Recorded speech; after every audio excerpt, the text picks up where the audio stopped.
A herdade da parreira é o melhor exemplo que eu conheço do verdadeiro sistema de montado com as três componentes, o agro-silvopastoril. Por um lado, temos as três atividades perfeitamente articuladas. O rebanho das mães vive essencialmente no montado, pastagens naturais, com o solo melhorado, que beneficia todo o ecossistema silvopastoril. A melhoria do solo aumenta a produção da pastagem e melhora o crescimento das árvores. Simultaneamente, há uma componente agrícola que é completamente complementar destas outras duas atividades. O que se produz na componente agrícola são forragens e cereais que permitem que depois os vitelos que saem do sequeiro sejam engordados.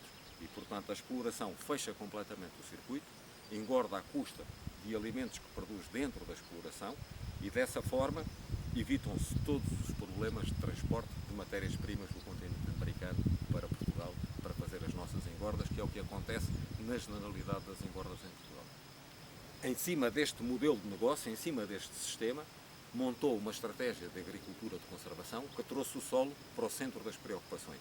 E dessa forma, esta exploração tem sido capaz de ir gradualmente aumentando a produtividade da terra e simultaneamente reduzindo o consumo de fatores. Ou seja, aumentando muito a eficiência do uso de fatores, que é um aspecto essencial para reduzir o impacto ambiental da agricultura. O fator aonde se conseguiu maior redução foi certamente na água, quando o regadio veio todo para culturas de primavera-verão, de outono-inverno, antigamente era de primavera-verão. Esta transição da primavera-verão para o outono-inverno permitiu multiplicar a produtividade da água em cerca de 7 vezes. A única forma de nós sermos capazes de compatibilizar esta necessidade de termos boas produtividades por hectare para sermos capazes de alimentar a população mundial com baixo impacto ambiental é melhorando as funções do solo. As funções do solo são essenciais neste binómio economia e ecologia. E melhorar as funções do solo significa, em primeiro lugar, aumentar o teor de matéria orgânica. E para aumentar o teor de matéria orgânica, eu tenho que reduzir as perdas e, portanto, tenho que deixar de mobilizar o solo e tenho que aumentar os ganhos, ou seja, tenho que deixar resíduos das culturas no terreno. E, no fundo, estas são as duas bases da agricultura de conservação, que é a não mobilização do solo e a manutenção dos resíduos.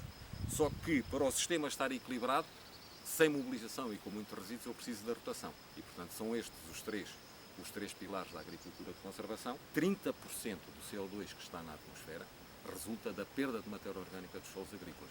E depois os outros 70% é que resultam da queima de combustíveis fósseis, desde o início da Revolução Industrial. Portanto, isto significa que mesmo que nós consigamos parar as emissões, nós precisamos neste momento retirar CO2 que está a mais na atmosfera. E, portanto, as energias renováveis são fundamentais para reduzirmos as emissões, mas nós temos que retirar o que já pusemos a mais na atmosfera. E aí só há uma possibilidade, é o sequestro de carbono no solo. É essencial nós melhorarmos as funções do solo. Aí está o nosso futuro. A mobilização do solo destrutura todos os anos o solo e isso provoca um grande dano na biodiversidade, porque há micróbios que são muito mais afetados do que outros por esta perturbação constante do seu ecossistema.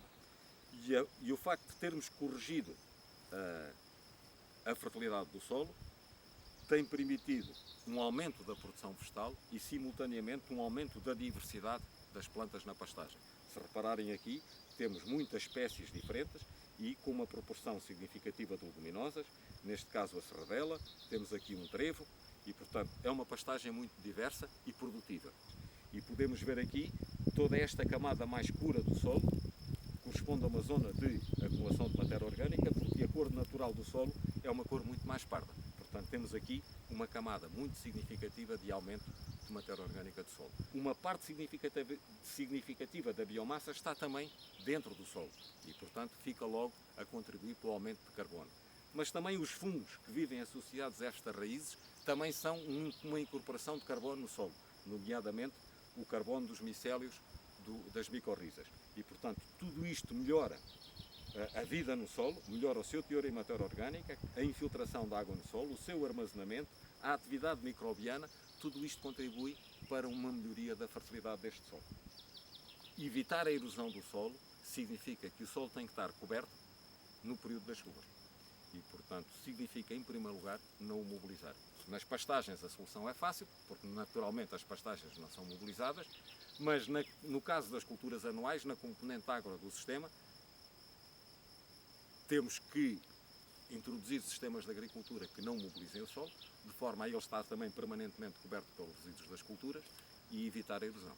Mas a erosão é o primeiro passo para todo este processo poder ser construído. Temos que parar a erosão do solo.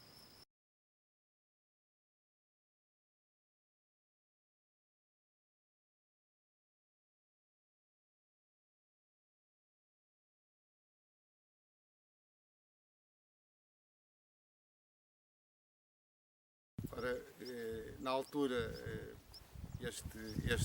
esta candidatura que nós fizemos foi em conjunto com o professor Mário de Carvalho e basicamente vencemos, segundo o júri, pelos métodos utilizados e pelos resultados obtidos. E, portanto, basicamente o que nós aqui fazemos é um sistema integrado, misto, de agro-silvopastoril com um sistema de agricultura de conservação. Simultaneamente, em termos de indicadores, daqueles que são hoje os indicadores do Green Deal e da ONU, nós temos ano após ano um aumento do teor de matéria orgânica no solo e, portanto, dessa forma sequestramos carbono e combatemos a desertificação. A melhoria da drenagem resultou de uma combinação da não mobilização, mas quem fez essa melhoria da drenagem são as raízes das próprias plantas. Portanto, todos estes canais que as plantas vão criando e que atravessam o solo de cima a baixo são o segredo para a melhoria da sua drenagem. Porque isto é um solo mediterrâneo que tem um horizonte B de grande acumulação de argila e de grande instabilidade estrutural, que só podia ser resolvido por um processo biológico como este. E, portanto, nós, onde quer que abrimos o solo, o que vemos é uma densidade brutal de raízes e os canais a elas associados.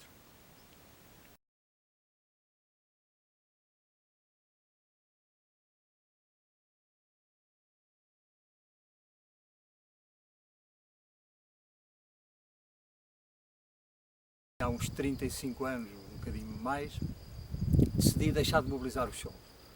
Deixar de mobilizar os solos teve um impacto significativo na diminuição da erosão, mas não ficou o problema completamente resolvido. Pronto, e temos vindo a desenvolver então agora um sistema que é basicamente um sistema em que nós tentamos que as diversas atividades sejam complementares, isto é, a floresta seja complementar da criação de gado, a criação de gado seja complementar da floresta e também alguma agricultura seja complementar dessas duas atividades. E temos dado bem. Estes sistemas melhoradores têm uma coisa muito importante que é, permitem que nós todos os anos tenhamos esperança de obter melhores resultados, responde melhor a secas moderadas.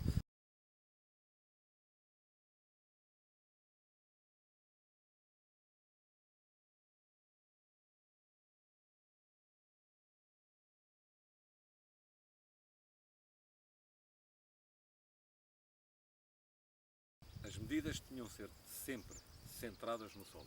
Temos que trazer o solo para o centro das nossas preocupações se quisermos combater a desertificação. Quer a desertificação humana, quer a desertificação da paisagem. Porque sem solos muito melhorados, nós não somos capazes de sustentar economicamente a atividade e, portanto, isso vai significar uma desertificação humana porque as pessoas não tiram sustento da terra. E também, sem solos muito melhorados, nós não somos capazes de manter uma diversidade de plantas e comunidade vegetal nos sistemas agrícolas e isso naturalmente também vai conduzir à sua degradação. Portanto, temos que trazer o solo para o centro das nossas políticas.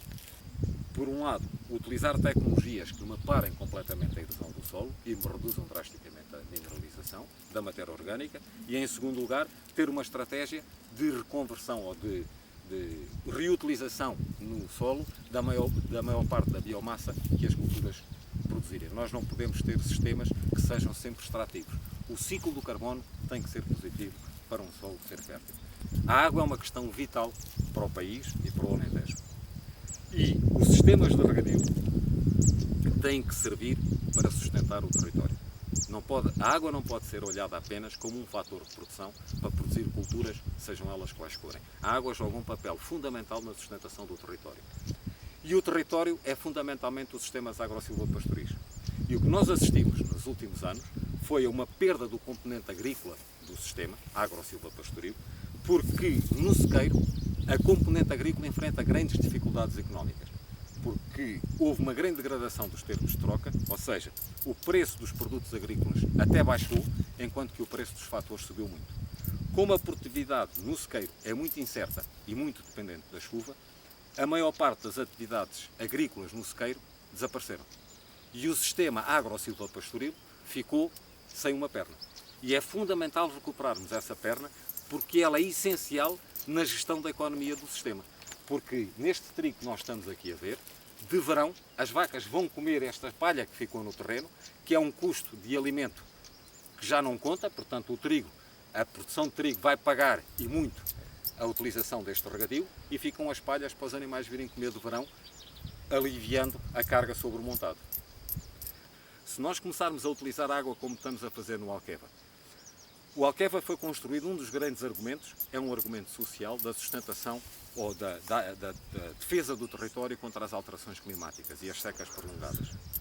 Quando nós tivermos um ciclo de secas longo, o Alqueva não vai servir em nada para sustentar o resto do território, porque aqueles 120 mil hectares, 100 mil estão dedicados às culturas intensivas de olival e amendoal, que é fundamental o país apostar também no regadio privado, eu não estou a dizer esquecer o público, mas também no regadio privado, porque o regadio privado é aquele que consegue custos mais baixos, porque a fonte de água está próxima da zona de utilização e, portanto, os custos de transporte de água são muito menores, mas porque este pequeno regadio privado é aquele que se articula com o sequeiro em cada uma das explorações agrícolas e permite sustentar todo o ecossistema, que é o ecossistema fundamental no território, como é o